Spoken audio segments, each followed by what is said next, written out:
প্রিয় ভাইরা, খুব সুস্থ আছেন? আমরা ভালো আছি না সবাই বলেন? আবার শুরু হয়েছে যুদ্ধের দামাকা, আবার কিন্তু শুরু হয়েছে গোলাপ। পৃথিবীর যে রাসূলুল্লাহ সাল্লাল্লাহু আলাইহি ওয়াসাল্লাম বলছে যে আখিরি জামানায় মানুষ একটার পর একটা যুদ্ধ লেগে থাকবে, একটার পর একটা মহামারী কিন্তু আবার আসতেছে, শুনছেন নাকি? একবার তো করোনা এসে আমাদের কোভিড-19 লক্ষ লক্ষ মানুষকে আল্লাহ জমি থেকে বিদায় করে নিয়ে গেছে। আরেকটা মহামারী কিন্তু এখন আবার আসছে, করোনা। এটা নাকি করোনার চাইতে ভয়াবহ শুনলাম। এখন দেখেন, ইসরায়েল তো শুধু ইসরায়েল না, ইহুদিরা আল্লাহর জমিনে সবচাইতে মুসলমানের বড় শত্রু। আল্লাহর জমিনে সবচাইতে মুসলমানের বড় শত্রু ইহুদি। কারা? ইহুদি। মনে রাখবেন, এই ইহুদিরা যখন কোথাও যুদ্ধ বিগ্রহ লাগে, এদের সাথে যোগ দেয় খ্রিস্টানরা। কারা যোগ দেয়? খেয়াল করুন, কিন্তু খুব যুক্তিসঙ্গত কথা। কিন্তু এদের সাথে যোগ দেয় কারা? খ্রিস্টানরা। এদের সাথে যোগ দেয় কারা? বুদ্ধিস্টরা। এদের সাথে যোগ দেয় কারা? হিন্দুরা, হিন্দুবাদী যারা, তারা আছে না এরকম? কারণটা হলো এরা সব কাফের এবং মুশরিক। বুঝেন না কথাটা? এরা সবাই কি? কাফের এবং মুশরিক। তো এখন যখন এরা যুদ্ধ লাগে, দেখেন যখন লিবিয়া যখন ধ্বংস করছে, ইরাক যখন তারা ধ্বংস করছে, দেখেন আমেরিকা আক্রমণ করছে যুক্তরাষ্ট্রকে, আমেরিকা তার পাশে কি? যুক্তরাজ্যকে ইংল্যান্ড, তার পাশে কি? ফ্রান্স। পঞ্চম মহাশক্তি এরা তিনটা একসাথে হয়ে গেছে, খেয়াল করবেন কিন্তু। পাশাপাশি এদের অন্যান্য যেগুলো আছে সবাই, যারা শক্তিশালী রাষ্ট্রগুলি আছে, ইউরোপিয়ান ইউনিয়ন যেটা, এরা সব একসাথে ওই মুসলমানের উপর হামলা করে এক একটা দেশ এরা নিঃশেষ করে দেয়। ঠিক না কথা? দেখেন, হেরা কিন্তু ঠিক এক থাকে। অথচ মুসলমান আমরা যারা কালেমা পড়ে মুসলমান হয়েছি, অথবা আমরা তো এখন তো তোমার যারা মুসলমান, এরা তো খুব কালেমা পড়ে কম মুসলমান হয়েছে। এরা সৌভাগ্যক্রমে আল্লাহ কবুল করছে, মায়ের পেট থেকে কবুল করছে, মুসলমানের আল্লাহ জমিনে আসছে। সুবহানাল্লাহ। এর নিয়ে আমার তো আরেক শেষ করতে পারবো না। তুমি যে কালেমা পড়ে আসছো জমিনে, কি দায়িত্ব পালন করছো? কতটুকু জিহাদ করছো? ইসলামের জন্য কি করছো? জিন্দিগিতে কত নামাজ পড়ছো? কতটুকু আল্লাহ রাস্তায় দিছো? জানমাল দিয়ে কতটুকু নামছো? এই যদি জিজ্ঞেস করে, তোমার তো আমি ভালোবাসছি, পছন্দ করছি, তোমাকে তো সবচেয়ে বড় কথা হলো আমি আল্লাহ রাব্বুল আলামিন তোমাকে জাহান্নামের আগুন থেকে বাঁচাইয়া দিয়েছি। সুবহানাল্লাহ। কালেমা গ্রহণ করা মানে আপনি মুসলমান হয়ে গেছেন। সুবহানাল্লাহ। আর এটা পাওয়া মানে অন্ততপক্ষে জাহান্নামের একটা সাবজেক্ট যে আছে, সেখানে হিসাব কিতাব হওয়ার পরে অন্তত এইটুকু নিয়ত করতে পারি যে আমরা জান্নাতে যাবো ইনশাআল্লাহ। সুবহানাল্লাহ, সুবহানাল্লাহ। দেখেন এখন কি হয়, মুসলমানরা দেখা গেছে যখন কাফেররা, সব কাফের মুসলিম কি সব একদিক, সব কি একদিক, আর মুসলমানরা কিন্তু একদিক হইতে পারে না। এরা হলো মুনাফিক। কথা বুঝেন না? এরা কি? মুনাফিক। এই দেখেন আরব দেশগুলি, মিল আছে? কোনো কথা বলুন, মিল আছে? এশিয়া দেশের মধ্যে যে সমস্ত আরব দেশগুলি আছে, পশ্চিমা দেশগুলো আরব দেশগুলি, আমাদের দেশ বাংলাদেশ বলেন, ইন্ডিয়া বলেন, পাশাপাশি পাকিস্তান বলেন, আফগানিস্তান বলেন, উজবেকিস্তান বলেন, তাজিকিস্তান বলেন, আজারবাইজান বলেন, যে দেশগুলি আমরা, তারপর মায়ানমার বলেন, এই সাংযুক্তি যে দেশগুলি, বিশেষ করে মুসলিম কান্ট্রি যেগুলো একদম ফুল 100% মেজরিটি মুসলিম, হেরা কিন্তু এক না। হেরা যদি এক হয়, ইহুদিকে পাপের ক্ষমতা আছে, খ্রিস্টানদের পাপের ক্ষমতা আছে, যুক্তরাষ্ট্র বলে যুক্তরাজ্যের ক্ষমতা আছে, এক মিনিটের জন্য আমাদের দিকে চোখ তাকিয়ে কথা বলা পারবে? পারবে না। কারণ আমাদের মুসলমানের ভিত্তি একত্রবোধ নাই। এটার বিচার হবে কিয়ামতের দিন, দেখবেন। আমি শাহেখ জাফরুল্লাহ চৌধুরী বলছি, চোখে দেখবেন আপনারা কিয়ামতের দিন আল্লাহ পাক কিভাবে মুসলমান বাচ্চা যারা আছে, আমির যারা আছে, প্রেসিডেন্ট যারা আছে, গভর্নর যারা আছে, এদের বিচার আল্লাহ পাক আমার আপনার চোখের সামনে করবে। তোর চোখের সামনে ফিলিস্তিনি মুসলমানদেরকে এভাবে হত্যা করছে, মারছে। চায়না মুসলমানদেরকে এভাবে মারছে, ইন্ডিয়ার ভিতরে মুসলমানদেরকে এভাবে মারছে, কাশ্মীরের মুসলমানদেরকে মারছে, মায়ানমারের মুসলমানদেরকে মারছে, আর তুমি বসে বসে গাজার মুসলমানদেরকে মারছে, তুমি বসে বসে আঙুল চুটছ। কই প্রতিবাদ তো করলা না? এদেরকে আল্লাহ পাক কিয়ামতের দিন প্রত্যেকটা মানুষের সামনে এদেরকে আল্লাহ পাক আগে জাহান্নামে দেখবেন, যারা প্রতিবাদ করে না। নাউজুবিল্লাহ দেখবেন আপনারা। এত সহজ নাকি আল্লাহর আইন? কোরআন কয়ে নেই, কোরআন আইন কি এত সহজ? আমরা পড়ি, আমরা বুঝি, এক একটা শব্দ আল্লাহ পাক কিভাবে বলছে, কোন শব্দগুলো আল্লাহ ব্যবহার করছে, যেটা আপনি কল্পনা করতে পারবেন না। আল্লাহ পাক বলছেন, অকলু কুনু হুদান আও নাসারা তাহতাদু কুল বাল মিল্লাতা ইব্রাহিমা হানিফা ওয়া মা কানা মিনাল মুশরিকিন। সুবহানাল্লাহ। দেখেন, ইহুদিরা বলে যদি তোমরা ইহুদি হও তাহলে তোমরা সঠিক পথ পাবে। খেয়াল করবেন, ইহুদিরা বলে যদি তোমরা ইহুদি হও তাহলে তোমরা সঠিক পথ পাবে। খ্রিস্টানরা বলে যদি তোমরা খ্রিস্টান হও তাহলে তোমরা সঠিক পথ প্রাপ্ত হবে। আর আল্লাহ বলেন এদের সকলকে বলে দাও বরং তোমরা সব কিছু পরিত্যাগ করে মিল্লাতে ইব্রাহিমের ভিতরে শামিল হয়ে যাও। সুবহানাল্লাহ। আল্লাহকে যে সবাইকে বলে দাও বরং সমস্ত কিছু বাদ দিয়ে এদেরকে বলে দাও মিল্লাতে ইব্রাহিমের মধ্যে শামিল হওয়ার জন্য। তাহলে কি হবে? এটাই আল্লাহর পথ, এটাই শান্তির পথ, এটাই একমাত্র নাজাতের পথ। সুবহানাল্লাহ। তাহলে নাজাত পেতে হলে আপনাকে মিল্লাতে ইব্রাহিমের মধ্যে প্রত্যেকটা মুসলিম দেশগুলি, প্রত্যেকটা মুসলমান রাষ্ট্রপ্রধানগুলি, প্রত্যেকটা মুসলিমাত মুমিনিন মুমিনাত সবাইকে এককভাবে হয়ে কাজ করতে হবে ইনশাআল্লাহ। আল্লাহ পাক আমাদের সকলকে একত্রিত হয় এককভাবে ইসলামের ছায়াতলে এসে ইসলামের জন্য, কোরআনের জন্য আমাদেরকে সবাইকে কাজ করার তৌফিক দান করুক এবং প্রত্যেকটা মুসলমান দেশগুলি মুসলমানের পাশে দাঁড়ানোর তৌফিক দান করুক। আমিন। প্রিয় ভাইরা, প্রথম দুই আয়াতে আল্লাহ রাব্বুল আলামিন কসম খাইছে। কি খাইছে? রাতের, দিনের কসম এবং রাতের কসম। ওয়াদ-দুহা ওয়াল-লাইলি ইযা সাজা। প্রথম দুই আয়াতে আল্লাহ পাক কি খাইছে? কসম খাইছে। এই কসম মানে কি? আল্লাহ রাব্বুল আলামিন যে জিনিসের উপর কসম খায় ওই জিনিসের গুরুত্ব মানব সম্প্রদায়কে, মানব মণ্ডলীকে, মানব জাতিকে, মানুষকে বোঝাবার জন্যই আল্লাহ পাক কসম খায়। সুবহানাল্লাহ। দিন যদি না থাকতো রাতের কোনো দাম ছিল না, আবার রাত যদি না থাকতো দিনের কোনো দাম ছিল না। রাত যদি না থাকতো তোমরা কিভাবে আরামায়েশ করতা, শান্তি করতা, কিভাবে ঘুমাইতা? আবার যদি দিন না থাকতো তাহলে তোমরা কিভাবে কর্ম করতাম? আল্লাহ পাক বলে সমস্ত পৃথিবীর সমস্ত অন্ধকার তুমি নিয়ে আসো, দিনকে কোনো দিন অন্ধকার করতে পারবা না। সুবহানাল্লাহ। আবার সমস্ত আলো তুমি ঢুকিয়ে দাও রাতের মধ্যে, কত লাইট তোমরা করো, কত রকমের আবিষ্কার তোমরা ইলেকট্রিসিটি দিয়ে করো, ঢুকাই দাও, পারলে আমার রাতকে অন্ধকার আলোকিত করো। আল্লাহ বলছে এটা কোনো পক্ষে সম্ভব না। সুবহানাল্লাহ।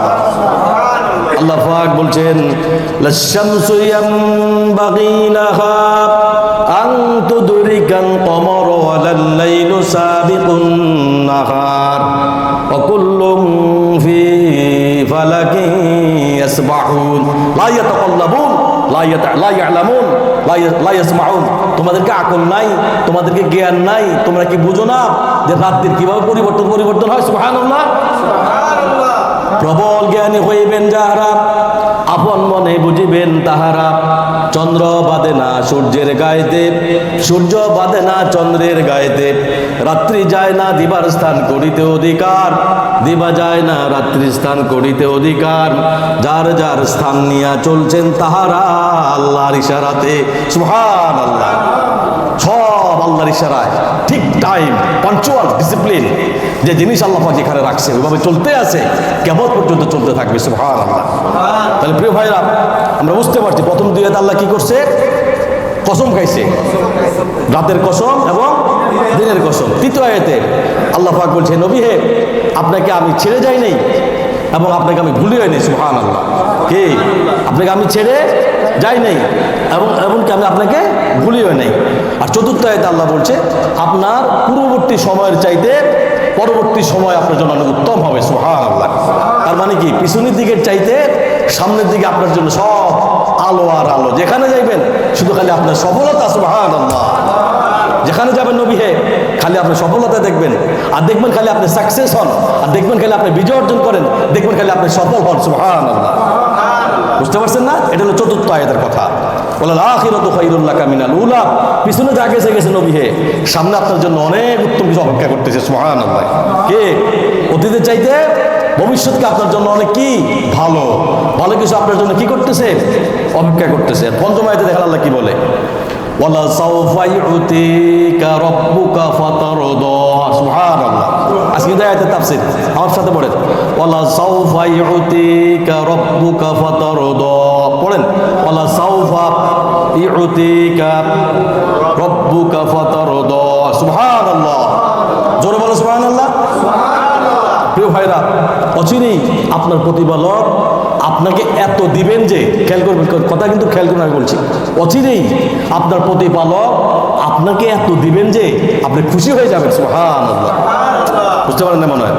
নবী হে, আপনার প্রতিপালক আপনাকে এত দিবেন যে আপনি সাথে সাথে খুশি হয়ে যাবেন। সুবহানাল্লাহ। এখন আমরা দেখি প্রথম খুশিটা কি করছে আল্লাহ রাসূলকে জানা দরকার আছে না নাই? আসা দরকার আছে না নাই? আছে। এক নম্বর, রাসূলুল্লাহ সাল্লাল্লাহু আলাইহি ওয়াসাল্লাম আমরা জীবনে পড়ে দেখেছি, রাসূলুল্লাহ সাল্লাল্লাহু আলাইহি ওয়াসাল্লাম যেখানে মনে কষ্ট পেয়েছেন, বিচ্ছিন্ন হয়েছেন, চিন্তিত হয়েছেন, কষ্ট পেয়েছেন, দুঃখ পেয়েছেন, আল্লাহ রাব্বুল আলামিন রাসূলুল্লাহ সাল্লাল্লাহু আলাইহি ওয়াসাল্লামকে ওই জায়গার মধ্যে আল্লাহ রাসূলকে চিন্তামুক্ত করেছেন এবং রাসূলকে সান্ত্বনা দিয়েছেন। সুবহানাল্লাহ। আর আল্লাহ রাব্বুল আলামিন সান্ত্বনা পেয়ে নবী আমার রাসূলুল্লাহ সাল্লাল্লাহু আলাইহি ওয়াসাল্লাম সাথে সাথে খুশি হয়ে গেছেন। সুবহানাল্লাহ। এখন দেখি প্রথম খুশিটা কি। মক্কাতে খুব কঠিন অবস্থা। কি অবস্থা? কঠিন অবস্থা। তখন রাসূলুল্লাহ সাল্লাল্লাহু আলাইহি ওয়াসাল্লাম দাওয়াতের কাজ করতে খুব কষ্ট হইতো। খেয়াল করবেন কিন্তু, আল্লাহ রাসূল দাওয়াত দিতে কিন্তু কষ্ট হইতো। এখন উনি সাহাবীরা, নতুন নতুন যারা সাহাবী আছে, মুসলিম সাহাবীদের উপর অনেকভাবে অত্যাচার করা হইতো। সব হলো হিন্দুবাদী, সব হলো কাফের, মুশরিক, নাস্তিক এরা। তো এখানে যদি 2-4 জন মুসলমান থাকে তাদের কষ্ট হয় না? বর্তমান ইন্ডিয়াতে দেখেন না কি অবস্থা, চায়নাতে দেখেন না কি অবস্থা, মায়ানমারে দেখেন না কি অবস্থা। কারণ মেজরিটি কি এরা, কথাটা বুঝেন কিন্তু, মেজরিটি কি? সব ইহুদি, খ্রিস্টান, সব কি কাফের, মুশরিক। মেজরিটি যদি তারা হয় তাহলে মুসলমানদের একটু কষ্ট হবে না? রাসূলুল্লাহ সাল্লাল্লাহু আলাইহি ওয়াসাল্লাম তো মাত্র হাতে গোনা কয়েকজন, তখন মাত্র মুসলিম হয়েছে, এদেরও কি খুব কষ্ট হইতো। আর তখনকার আমলে ওই সময়কার আপনি যদি একটা এলাকাতে যান, ওই এলাকাতে যদি আপনি নতুন হন, ওই এলাকার যে শক্তিশালী, যে মোস্তার, আপনার কথাতে পুরো এলাকা চলে, এরকম আছে না? যেমন এলাকার চেয়ারম্যান থাকে, মোড়ল থাকে, মাতবর থাকে, এরকম আছে না নাই? ঠিক ওই রকম ওই সমস্ত এলাকাতে যদি আপনি ওই এলাকার লোকটাকে যদি আপনি ধরতে পারেন, যিনি চেয়ারম্যান আছে, যদি উনি আপনার পক্ষে চলে আসে, তাহলে কি আপনার জন্য কাজ করা সহজ হবে না কষ্ট হবে? বলেন, সহজ হবে। আল্লাহু আকবার। নবী আমার দোয়া করলেন রব্বুল আলামিন ওই এলাকার মক্কার তখন 2 জন নেতা, বড় নেতা। একজনের নাম হলো আবু জাহেল, নবীজির চাচা। একজনের নাম কি? আবু জাহেল। আরেকজনের নাম কি? ওমর। এই 2 জন ছিল তখনকার শ্রেষ্ঠ নেতা, শ্রেষ্ঠ শক্তিশালী, এলাকার সবচেয়ে বেশি শক্তিশালী এই 2 জন ছিলেন। প্রিয় ভাইরা, রাসূলুল্লাহ সাল্লাল্লাহু আলাইহি ওয়াসাল্লাম কেঁদে কেঁদে 2 জনের জন্য দোয়া করলেন, রব্বুল আলামিন এই 2 জনের মধ্যে যাকে আপনার পছন্দ হয় তাকে আল্লাহ আপনি মুসলমান বানিয়ে আমার পক্ষে দিয়ে দেন। সুবহানাল্লাহ। আল্লাহ রাসূল দোয়া করেছেন, আল্লাহ এই 2 জনের মধ্যে যাকে আপনি পছন্দ করেন, যাকে আপনি ভালোবাসেন, আমার রব এদের মধ্যে থেকে একজনকে আপনি কালেমা পড়ান, একজনকে আপনি ইসলামের ছায়াতলে নিয়ে আসেন। সুবহানাল্লাহ। ইসলামকে শক্তিশালী করে দেন। সুবহানাল্লাহ। বাবারা আমার, নবীরা যখন দোয়া করতেন আল্লাহ রাব্বুল আলামিন সেই দোয়া সাথে সাথে কবুল করে নিতেন। সুবহানাল্লাহ। নবীজি খুব চিন্তার মধ্যে পড়ে গেলেন। 2 জনের একজন এখনো মুসলমান হয় নাই। একদিন হঠাৎ করে সাহাবীরা বলে, ইয়া রাসূলুল্লাহ, ইয়া রাসূলুল্লাহ সাল্লাল্লাহু আলাইহি ওয়াসাল্লাম আপনি এখান থেকে সরে যান, কারণ ওমর আসতেছে। নবীজি তখন দারুল আরকামের ভিতরে বসারত অবস্থায় ছিলেন। ওদিকে ওমর নাঙ্গা দাঙ্গা তলোয়ার নিয়ে আসতেছে আপনাকে হত্যা করার জন্য, ঘোড়া চড়তেছে আর তলোয়ার এভাবে ঘুরায় ঘুরে আসতেছে আপনাকে হত্যা করার জন্য। তখন আল্লাহ রাসূল সাহাবীদেরকে বলল, সাহাবীরা বরং তোমরা সরে যাও। আল্লাহু আকবার। নবীজি জানতেন জিবরাইল অবশ্যই আলাইহিস সালাম আসে বলে গেছে, রাসূলুল্লাহ ভয় পেন না, আসতেছে আপনার দলে আপনার দলে কি করার জন্য? আপনার দলে অংশগ্রহণ করার জন্য। সুবহানাল্লাহ। আপনাকে সাপোর্ট করার জন্য, আপনার ইসলামের ছায়াতলে আসার জন্য আসতেছে। শ্রেষ্ঠ নেতা আরবে আসতেছে, অপেক্ষা করেন। হাজিরিন, কিছুক্ষণের মধ্যে ওমর রাদিয়াল্লাহু তাআলা আনহু চলে আসলেন, তলোয়ারটা ফেলে দিলেন। আল্লাহর রাসূল তিনি বলতেছেন, সাহাবীরা তোমরা সরে যাও। আমার মনে হয় আমি কেঁদে কেঁদে চোখের পানি ছেড়ে আল্লাহর নিকট যে দোয়া করছিলাম, আমার মনে হয় আল্লাহ রাব্বুল আলামিন আমার সেই দোয়া কবুল করছে। সুবহানাল্লাহ। ঠিক তখন ওমর রাদিয়াল্লাহু তাআলা চলে চলে আসলেন, এসে তলোয়ারটা এভাবে ছুঁড়ে ফেলে দিলেন, বলতেছে ইয়া রাসূলুল্লাহ, আপনি সত্য, আপনার কোরআন সত্য, আপনার আল্লাহর সত্য, আমি যা কিছু করেছি ভুল করেছি, নবীকে আপনি আমাকে কালেমা পড়াই দেন। পড়েন লা ইলাহা ইল্লাল্লাহু মুহাম্মাদুর রাসূলুল্লাহ সাল্লাল্লাহু আলাইহি ওয়াসাল্লাম। There is no God without Allah. The messengers, the prophet Nabi Muhammad sallallahu alaihi wasallam. Subhanallah. হাজিরিন, ওমর রাদিয়াল্লাহু তাআলা যখন ইসলাম ধর্ম গ্রহণ করছেন, ইসলামের শক্তি আল্লাহ কয়েক শত গুণে বাড়াইয়া দিছে। সুবহানাল্লাহ। আল্লাহ সাফি'তিকা রাব্বুকা ফাতারদা। নবীজি খুশি হয়ে গেলেন। সুবহানাল্লাহ। নবী হে, অচিরে আল্লাহ আপনাকে এত দিবেন, আপনি খুশি হয়ে যাবেন। প্রিয় ভাইরা, ওমর রাদিয়াল্লাহু তাআলা আনহু যখন ইসলাম ধর্ম গ্রহণ করছে, তিনি নবীজিকে বলতেছে ইয়া রাসূলুল্লাহ, আজ থেকে চুপে চুপে অলিতে গলিতে ওখানে ওখানে দাঁড়িয়ে ঘরের মধ্যে বসে ইসলাম ধর্ম আপনি প্রচার করছেন নবী গো, এখন আর এইভাবে করার দরকার নাই। আজকে থেকে আমরা প্রকাশ্যে ওখানে আমরা ইসলামের দাওয়াত দিব। সুবহানাল্লাহ। আল্লাহ সাফি'তিকা রাব্বুকা ফাতারদা। নবী হে, অচিরে আমি আপনাকে এত দিব, আপনি খুশি হয়ে যাবেন। সুবহানাল্লাহ। আল্লাহ নবী ওমর রাদিয়াল্লাহু ইসলাম ধর্ম গ্রহণ করছে, নবীজি খুশি হয়ে গেছে। সুবহানাল্লাহ। দ্বিতীয় খুশি, প্রিয় ভাইরা, মক্কা থেকে অন্য শহরে তাইফের ময়দানে, তাইফে রাসূলুল্লাহ সাল্লাল্লাহু আলাইহি ওয়াসাল্লাম ইসলামের দাওয়াত দিতে চলে গেলেন। আল্লাহু আকবার। কোথায় চলে গেলেন? তাইফে। নবীজি দাওয়াত দিলেন তাইফবাসীদেরকে, কিন্তু তাইফবাসী নবীজির দাওয়াতকে প্রত্যাখ্যান করেছে। কি করছে? প্রত্যাখ্যান করেছে। নবীকে ফিজিক্যালি হ্যারাসমেন্ট করছে। কি করছে? ফিজিক্যালি হ্যারাসমেন্ট করছে। হাজিরিন, নবীজি দাওয়াত দিতে গেছে, ঘরের মধ্যে বসে নাই। তাইফবাসী নবীজির দাওয়াত গ্রহণ করে নাই, বরং তাইফের যুবকেরা নবীকে রজব পাথর মেরে, যে পাথর হাত দিয়ে ধরা যায় না, কাপড় দিয়ে তেনা দিয়ে পেঁচিয়ে ধরা লাগতো, ওই পাথর মেরে আল্লাহ রাসূলের শরীরটাকে রক্তাক্ত করে দিছে। আল্লাহু আকবার। এমন পাথর মারল, নবীজি সারা শরীর রক্তাক্ত হয়ে গেল। আল্লাহ নবী জমিনের মধ্যে পড়ে গেছে। নবীজির নূরের শরীর রক্তেতে করিল রঙিল। হাই হাই রে দুষ্ট তাইফি, চিনলি না দিনের নবীজি। নবীজির এমন শরীর, ওই শরীরটাকে তাইফবাসীরা পাথর মেরে রক্তাক্ত করে দিছে। আল্লাহ পাক বরদাস্ত করতে পারে নাই। ওই মুহূর্তে আল্লাহ পাক ফেরেশতা পাঠাই দিলেন। জিবরাইল সাল্লামকে বলল, জিবরাইল যাও, আমার হাবিবের খুব খারাপ অবস্থা, তুমি একটু দেখে আসো। সাথে একজন ফেরেশতা নিয়ে যাও। আল্লাহ রাসূল ওখানে অপেক্ষামান আছে, পড়ে আছে, বসে আছে। ঠিক এই মুহূর্তে জিবরাইল আলাইহিস সালাম একজন ফেরেশতা নিয়ে আসলেন, এসে নবীজিকে সালাম দিলেন, ইয়া রাসূলুল্লাহ, ইয়া হাবিবাল্লাহ, আজকে আল্লাহ বলছে আপনার সাথে বেশি কথা বলবো না। এই যে ফেরেশতাকে নিয়ে আসলাম, এই ফেরেশতা এই তাইফের চতুর্দিকে যত পাহাড় আছে আপনি দেখতে পাচ্ছেন, এই সমস্ত পাহাড়গুলি এই ফেরেশতা কন্ট্রোল করে। নবীজি, আপনি যদি একবার যদি মুখ দিয়ে বলেন, এই ফেরেশতা মুহূর্তের মধ্যে এই সমস্ত তাইফবাসীকে পাথরের চাপা দিয়ে শেষ করে ফেলবে। আল্লাহু আকবার। শেষ করে ফেলবে, ব্যারিশ করে ফেলবে। নবীজি, খালি একবার যদি আপনি মুখ দিয়ে বলেন, খালি একবার যদি আপনি মুখ দিয়ে বলেন। হাজিরিন, সারা রাত চলে গেল, প্রায় ভোর হয়ে যাচ্ছে, সকাল হয়ে যাচ্ছে। বাগানের মালিক কিছু আঙ্গুর দিলেন নবীজিকে খাওয়ার জন্য। পাশে ফেরেশতা দাঁড়িয়ে আছে। নবীজি ফেরেশতাকে বললেন, কিছু বলে না। ফেরেশতা দাঁড়িয়ে আছে, ফেরেশতাকে বললেন, তাইফবাসী শোনো। ফেরেশতা শোনো, তাইফবাসী পরবর্তীতে আমি যদি তোমাকে বলি, তুমি তাদেরকে মুহূর্তের মধ্যে শেষ করে ফেলবা, ব্যানিশ করে ফেলবা। আজকে যদি তুমি তাদেরকে শেষ করে দাও, তাহলে কালকে আমি কার কাছে ইসলামের দাওয়াত দিব? সুবহানাল্লাহ। নবীজি বললেন না, নবীজি তাইফবাসীর জন্য বড় আরো দোয়া করলেন। সুবহানাল্লাহ। কি করছেন? দোয়া করছেন।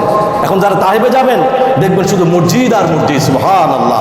তাইফে গেলে মনে হয় যেটা আরব দেশ, শুধু বৃষ্টি আর ফল ফুল দিয়ে সমস্ত তাইফের মধ্যে ভরপুর করে দিয়েছে আল্লাহ রাব্বুল আলামিন। সুবহানাল্লাহ। হাজিরিন, তাইফবাসী প্রত্যাখ্যান করেছে ওনার দাওয়াত। রাসূলুল্লাহ সাল্লাল্লাহু আলাইহি ওয়াসাল্লাম যায়েদ রাদিয়াল্লাহু আনহুকে নিয়ে ফজর নামাজ পড়তেছেন। এই অবস্থায় তিনি কোরআন তেলাওয়াত করতেছেন। একদল জিন ওখান দিয়ে হেঁটে যাচ্ছিল। রাসূলুল্লাহ সাল্লাল্লাহু আলাইহি ওয়াসাল্লাম যখন ক্লান্ত, এখন তো আজান দিয়ে দিয়েছে, ফজর নামাজ পড়া লাগবে। যায়েদ রাদিয়াল্লাহু আনহু আজান দিয়েছে। আল্লাহ রাসূল যায়েদ রাদিয়াল্লাহু আনহুকে নিয়ে কি করতেছে? ফজর নামাজ পড়তেছে। ফজর নামাজ পড়ার তো অবস্থা, আল্লাহ রাসূল কোরআন পড়তেছে, কোরআন তেলাওয়াত করতেছে। এখন ওখান দিয়ে একদল জিনেরা যাচ্ছে, জিন জিন, জিনকে আমরা দেখতে পাই? বলেন, জিন আমাদেরকে দেখে, আমরা কিন্তু তাদেরকে দেখতে পাই না। এখন যেন জিনেরা কি বলে, আল্লাহ পাক কোরআনের মধ্যে কোট করে দিয়েছে সূরা জিনের মধ্যে 1 নম্বর এবং 2 নম্বর আয়াতে আল্লাহ পাক বলছেন, মিনাল জিন্নি ফাকালু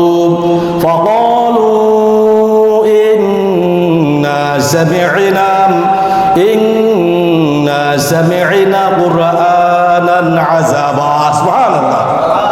মিনাল জিন্নি ফাকালু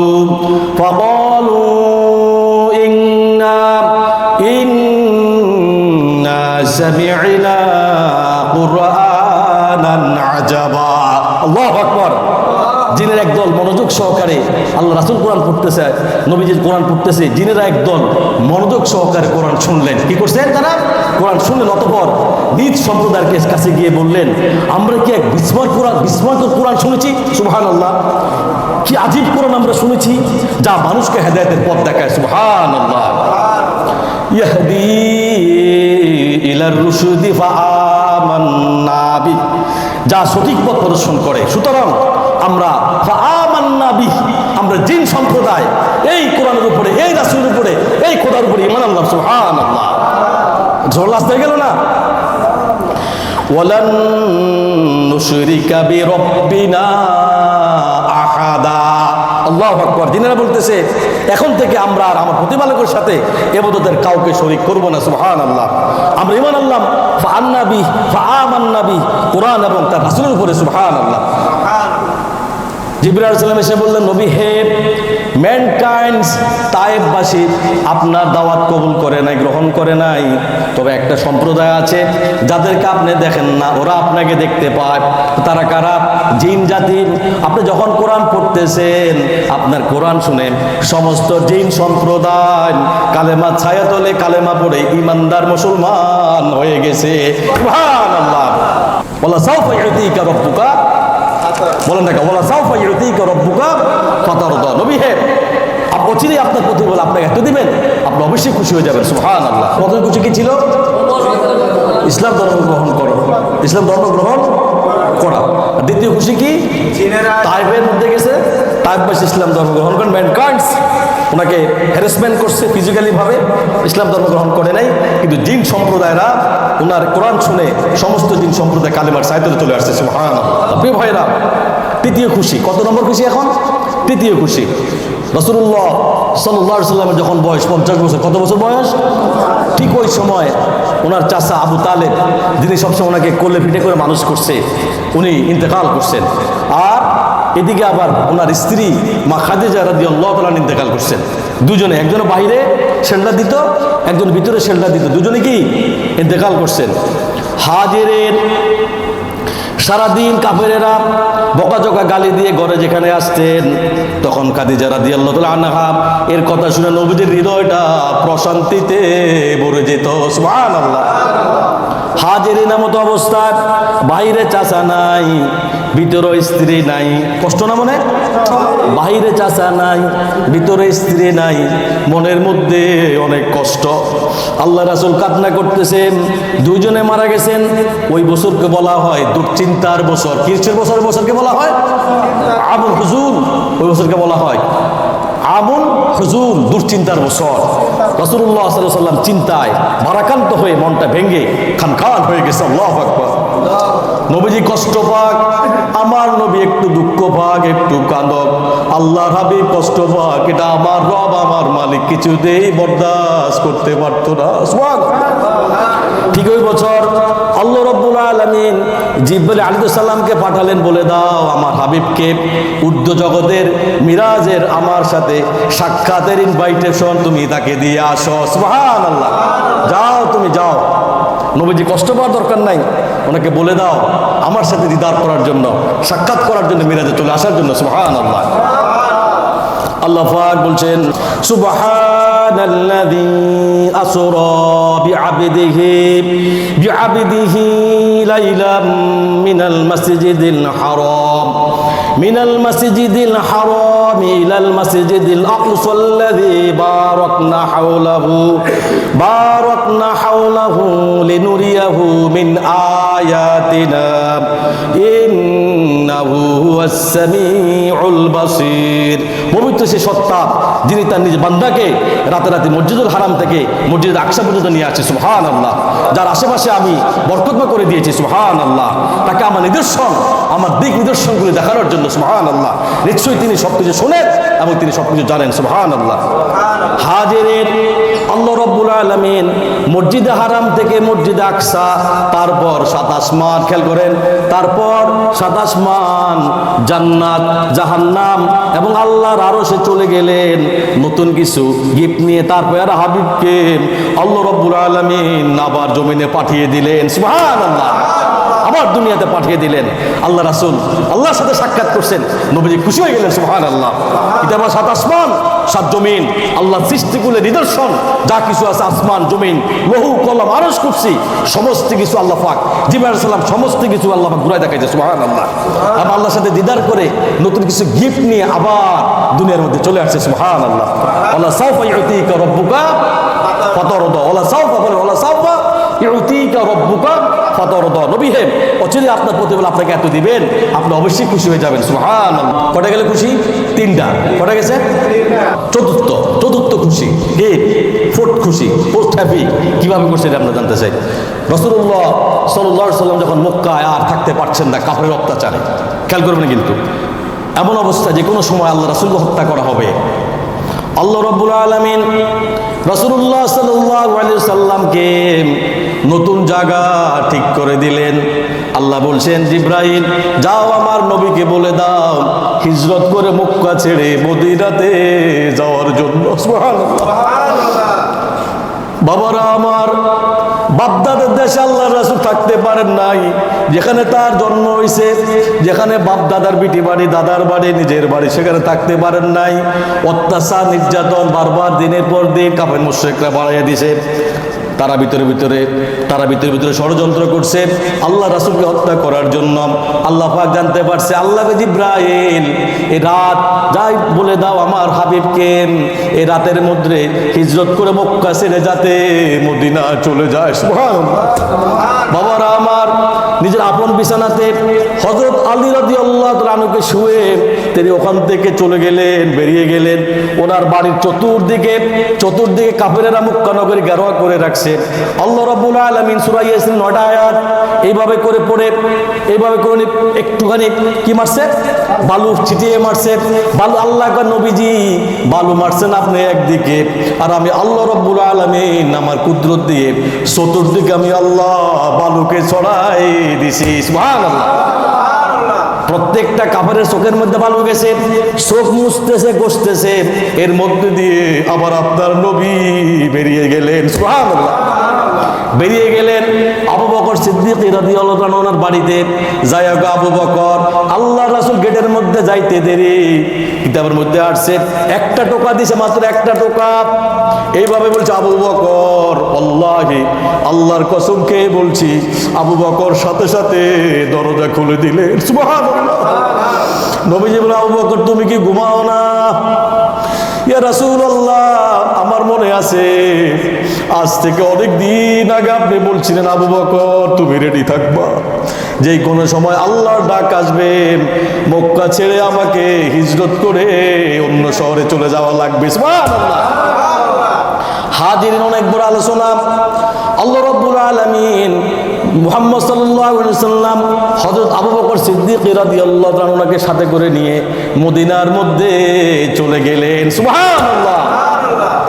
বাবারা আমার, মদিনাতে গেছেন, বাপদাদার দেশে হইলেও থাকতে পারেন নাই, মদিনা হইল ওনার নানার বাড়ি। কার বাড়ি? নিজের এলাকা থেকে নানার বাড়িতে বেশি সম্মান পাওয়া যায়, ঠিক না ভাই? ঠিক। নানার বাড়িতে গেছে, এলাকার লোকজন হাজার হাজার পুরুষ মহিলা চতুর্দিকে দাঁড়িয়ে আছে শুধু আল্লাহর নবীর চেহারা মোবারক একবার দেখার জন্য, সুবহানাল্লাহ। নবীজিকে তারা আহালান সাহালান, কনগ্রাচুলেশন, ওয়েলকাম বলে আল্লাহর রাসূলকে তারা গ্রহণ করে নিলেন, সুবহানাল্লাহ। আল্লাহ রাব্বুল আলামিন শুধু তাই না, আল্লাহ পাক ওনাকে মদিনার রাষ্ট্র ক্ষমতা আল্লাহ ওনাকে দিয়েছিলেন, সুবহানাল্লাহ। আল্লাহ সাউফা ইউতিকা রাব্বুকা ফাতারদা। নবী হে, অচিরে আপনার প্রতিফল আপনাকে একটু দিবেন, আপনি খুশি হয়ে যাবেন, সুবহানাল্লাহ। আল্লাহ নবী খুশি হয়ে গেলেন, সুবহানাল্লাহ বলেন। মদিনার রাষ্ট্র ক্ষমতা ছাড়া, প্রিয় ভাইরা মনে রাখবেন, মিথ্যে কথা ভুল, রাষ্ট্র ক্ষমতা ছাড়া কোনোদিন ইসলাম প্রচার করা যাবে না। রাষ্ট্র ক্ষমতা ছাড়া, রাষ্ট্রীয় ক্ষমতা যদি ইসলাম না হয়, মনে রাখবেন আপনি কেমনি কোরআন প্রচার করবেন, কেমনি ইসলাম প্রচার করবেন? কথা বলেন। আল্লাহ রাসূল যখন রাষ্ট্র ক্ষমতা হাতে চলে আসছে, মদিনার রাষ্ট্র ক্ষমতা আল্লাহ ওনাকে দিয়ে দিচ্ছেন, এইভাবে করে ওখানে বসে বসে মক্কা মদিনা সমস্ত পৃথিবীর বাদশাহী তো আল্লাহ নবী মুহাম্মদ রাসূলুল্লাহ সাল্লাল্লাহু আলাইহি ওয়াসাল্লামকে দিয়ে দিয়েছে। সুবহানাল্লাহ। বাবারা আমার, আল্লাহর নবী যখন হিজরত করলেন, আল্লাহ পাক বলছেন মদিনাবাসী ওনাকে হালাল সাহালাল করে গ্রহণ করলেন। নবীজি খুশি হয়ে গেলেন। ওয়ালা সাফা ইউতিকা রাব্বুকা ফাতারদা। সুবহানাল্লাহ। নবী অচিরেই আপনাকে আপনার প্রতিফল এত দিবেন, আপনি অবশ্যই খুশি হয়ে যাবেন। সুবহানাল্লাহ বলেন। কত নম্বর গেছে এটা? কথা বলেন, কত নম্বর? 4 নম্বর। এখন কত নম্বর? 5ম খুশি। মদিনাতে গিয়ে নবীজি আবার মক্কাকে মিস করতে শুরু করলেন। বাগদাদের বাড়ি একটু মিস করা লাগে না? আগের মুসলমানদের কাবা ছিল কোথায়? মসজিদুল হারাম। এই একটু আগে যেটা বলছি, মসজিদুল আকসা আগে কোথায় ছিল? মুসলমানদের আগে কাবা ছিল কোনটা? মসজিদুল আকসা। কোরআন শরীফের আয়াত নাজিল হওয়ার আগ পর্যন্ত বাবা আদম আলাইহিস সালাম থেকে শুরু করে একদম এদিকে নবী ইব্রাহিম আলাইহিস সালাম থেকে শুরু করে নবী মুহাম্মদ রাসূলুল্লাহ সাল্লাল্লাহু আলাইহি ওয়াসাল্লামের পূর্ব মুহূর্ত পর্যন্ত যতক্ষণ পর্যন্ত আল্লাহর কোন আয়াত নাজিল না হয়েছে, ততক্ষণ পর্যন্ত মানুষ নামাজ পড়তে কোন দিকে ফিরে? মসজিদুল আকসার দিকে ফিরে। প্রত্যেক নামাজের পরে রাসূলুল্লাহ সাল্লাল্লাহু আলাইহি ওয়াসাল্লাম আকাশের দিকে তাকিয়ে থাকতেন আর মনে মনে বলতেন, আল্লাহ যদি আমাকে বলতো তুমি কাবার দিকে ফিরে নামাজ পড়ো। সুবহানাল্লাহ। হাজিরিন, আল্লাহ রাব্বুল আলামিন বলেন, নবী হে, আপনি যে আকাশের দিকে তাকিয়ে তাকিয়ে যে কি বলেন, আমি কিন্তু সব বুঝি, আমি আল্লাহ সব জানি। সুবহানাল্লাহ। ফাওয়াল্লি ওয়াজহাকা শাতরুল মাসজিদিল হারাম। আল্লাহ বলছে, সুতরাং আমি ক্যাবলাকে, নবী হে আপনি পছন্দ করেন ক্যাবলা, খুব শীঘ্রই আমি আল্লাহ রাব্বুল আলামিন ক্যাবলাকে ঘুরিয়ে দিলাম। সুবহানাল্লাহ। ওয়াহাইযুমা কুনতুম ফাওয়াল্লু উজুহাকুম শাতরাহ। আল্লাহু আকবার। সুতরাং এখন থেকে এই মুহূর্তে আপনি চেহারাটা ঘুরিয়ে দেন এবং কাবার দিকে ফিরিয়ে, বাইতুল্লাহ শরীফের দিকে ফিরিয়ে, মসজিদে হারামাইনের দিকে ফিরিয়ে, কাবার দিকে ফিরিয়ে আপনি নামাজ পড়েন। সুবহানাল্লাহ। হে নবী, এখন থেকে আপনি কিবলার দিকে ফিরে মুখ ঘুরান এবং নামাজ পড়েন। ফর রাইট নাও, এখন থেকে আপনি নামাজ আদায় করবেন কাবামুখী হয়। কোন দিকে হয়? কাবামুখী। ফাওয়াল্লি ওয়াজহাকা শাতরুল মাসজিদিল হারাম ওয়া হাইযুমা কুনতুম ফাওয়াল্লু উজুহাকুম শাতরাহ। নবী হে, এখন আপনি ওই যে আপনার মসজিদুল আকসার দিকে ফিরে নামাজ পড়তে পারেন। এই মুহূর্তে right now, for right now আপনি মুখকে ঘুরিয়ে দেন, কাবার দিকে ফিরে আপনি নামাজ পড়েন। সুবহানাল্লাহ। রাসূলুল্লাহ সাল্লাল্লাহু আলাইহি ওয়াসাল্লামকে খুশি করার জন্য আল্লাহ রাব্বুল আলামিন কিবলাকে পর্যন্ত ঘুরিয়ে দিলেন। সুবহানাল্লাহ। ওয়ালা সাওফা ইউতিকা রাব্বুকা ফাতারদা। কিবলা ঘুরিয়ে গেছে, হারামের শরীফের দিকে ফিরে নামাজ পড়ছে, নবীজি খুশি হয়ে গেলেন। সুবহানাল্লাহ বলেন। আল্লাহ কি করছে? কিবলা পর্যন্ত। ভালো লাগতেছে না? ভালো লাগতেছে, কষ্ট খুশি। জিবরাইল আলাইহিস সালাম একদিন রাসূলুল্লাহ সাল্লাল্লাহু আলাইহি ওয়াসাল্লাম দুজন মিলে একটু গল্প গুজব করতেছে। এখন জিবরাইল আলাইহিস সালাম বলতেছে, রাসূলুল্লাহ একটা কথা বলে শুনেন। আগেরকার উম্মতেরা, আগেরকার নবী নূহ আলাইহিস সালাম, নবী ঈসা আলাইহিস সালাম, যুগের উম্মতেরা, নবী দাউদ আলাইহিস সালাম, এইভাবে ওনারা 700 বছর, 900 বছর, 1000 বছর জীবন পাইছে, কি হায়াত পাইছে। ঠিক না কথা? কথাটা বলেন। বাবারা আমার, বনি ইসরায়েলের লোকেরা এক একজন মুজাহিদ 900 থেকে 800 বছর শুধু যুদ্ধ করছে। সুবহানাল্লাহ। এই কথা শুনে রাসূলুল্লাহ সাল্লাল্লাহু আলাইহি ওয়াসাল্লাম বলেন, আমার উম্মতের হায়াত মাত্র 60 থেকে 70 বছর। এই কথা শুনে আবার রাসূলুল্লাহ সাল্লাল্লাহু আলাইহি ওয়াসাল্লাম কাঁদতে শুরু করলেন। আবার কাঁদতেছে, আল্লাহ এই 60 বছর 70 বছর জিন্দেগিতে আমার উম্মতেরা কি করবো, কি আমল করবো, কেমনে জান্নাত কামাই করবো, কেমনে গুনাহ থেকে মাফ লইব। আমার উম্মতেরা 60 বছর 70 বছর আয়ু দিয়ে কি হবে? তখন নবীজি খুশি করার জন্য আল্লাহ পাক বলেন, লাইলাতুল কদরি খায়রুম মিন আলফি শাহর। সুবহানাল্লাহ। লাইলাতুল কদরি খায়রুম মিন আলফি শাহর। নবী হে, আগের উম্মতদেরকে লাইলাতুল কদর দেই নাই। কি দেই নাই? এই নবী হে, আপনার উম্মতদেরকে এমন একটি রাত দিয়েছি, লাইলাতুল কদরি খায়রুম মিন আলফি শাহর।